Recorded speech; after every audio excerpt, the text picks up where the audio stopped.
Hi කොහමදලට ඉතින් මං අද ඔයාලත් එක්ක ෂෙයා කරගන්නේ වඩේ කරන්තේ තියෙන මේ චූටි බෝල උළුඳු වඩේ හරියටම ඒ රසටම හදාගන්නේ කොහොමද කියලා.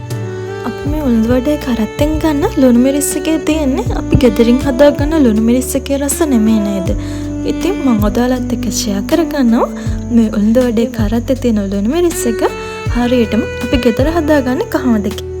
ඉතින් මේ උළුඳු වඩේක හදාගන්න අපිට පිටි අනා ගන්න ඕන වෙන්නේ නැහැ. ඒ වගේම හරිම අඩු අමුද්‍රව්‍ය ප්‍රමාණයක් තමයි ඕන වෙන්නේ. අපි බලමු මේක හදාගන්නේ කොහොමද කියලා. ඉතින් ඊට කලින් මගේ channel එක subscribe කරේ නැති කෙනෙක් නම් channel එක subscribe කරලා වීඩියෝ එකත් එක්ක එකතු වෙන්න කියලා ආදරයෙන් මතක් කරනවා. මම මෙතනදී පිටි ග්‍රෑම් 150ක් හලලා එකතු කරගන්නවා. මම ඒකටම එකතු කරගන්නවා ලුණු තේ හැඳි භාගයක්. ඒ වගේම ඊස් තේ හැන්දක්. ඒ වගේම මේකට එකතු කරගන්නවා හීනියට කපාගත්තු ලීක්ස්, කැරට්, කරපිංචා. ඔයාලා මෙතනදී අමු මිරිස්, ඒ වගේම කැලි මිරිස් වගේ සැර දේවල් පිටි ඩෝ එකට එකතු කරගන්න එපා. එතකොට අපේ උළුඳු වඩේකේ හරිම රසය අපිට ගන්න බැරි වෙනවා. ඔයාලා ඉස්සරම මේ ටික හොඳින් මික්ස් කරගන්න. මම මෙතනදී ඩෝ එක අනා ගන්න පාවිච්චි කරන්නේ මද උණුසුම් වතුර. ඔයාලා වතුර චුට්ට එකතු කරගෙන මේ ඩෝ එක අනා ගන්න ඕනේ. අපි වෙනදා හදන ඩෝ එක වගේ නෙමෙයි. මේක චුට්ටක් දීර ගතියට තමා ගන්නෙ. ඔයාලට වීඩියෝ එකේ පේන විදිහට පිටි මිශ්‍රණය පොඩක් කැඩි කැඩි වැටෙන පදමට වෙනකම්ම වතුර එකතු කරගෙන මේක හදා ගන්න ඕනේ. මම මේක විනාඩි 15ක් 20ක් විතර හොඳින් පිපෙන්න තියාගෙන මම අපේ ලුණු මිරිස් එක හදා ගන්නවා.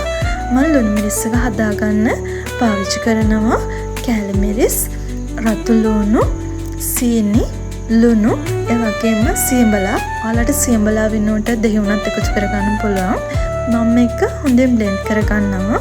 ලුණු ටික හොඳින් චොප් වෙන්නම මේක බ්ලෙන්ඩ් වෙන්න ඕනේ.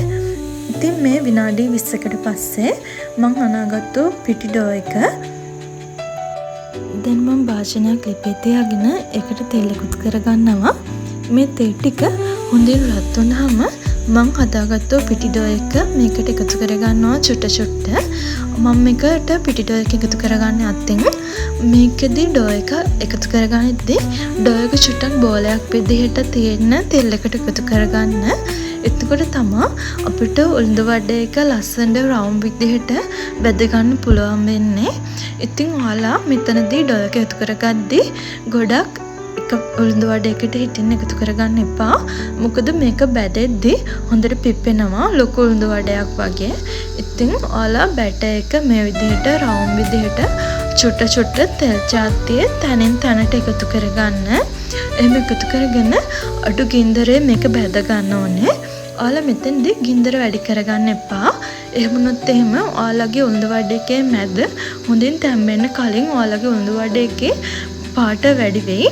ඒ නිසා ඔයාලා මේක අඩු ගින්දරේ රන්වන් පාට වෙනකම් හොඳින් බැද ගන්න ඕනේ. ඉතින් මේ වීඩියෝ එකේ පේන විදිහට ඔයාලගේ උළුඳු වඩේක රන්වන් පාට වෙනකම් බැදුනහම උළුඳු වඩේක ඔයාලා ලිපින් අයින් කරගන්න. ඉතින් මේ උළුඳු වඩේක හරිම රසයි. ඒ වගේම හරිම ක්‍රිස්පි. ඔයාලත් මේක අනිවාර්යයෙන්ම හදලා බලන්න. අපි හදාගත්තු ලුණු මිරිස් එකත් එක්ක මේ උළුඳු වඩේක වඩේ කරත්තේ වගේම හරිම රසට තියෙනවා. ඉතින් වීඩියෝ එකත් එක්ක දිගටම එකතු වෙලා හිටියට ඔයාලා හැමෝටම ගොඩක් ස්තුතියි. channel එක subscribe කරලා වීඩියෝස් එක දිගටම එකතු වෙලා ඉන්න කියලා ආදරයෙන් මතක් කරගන්න.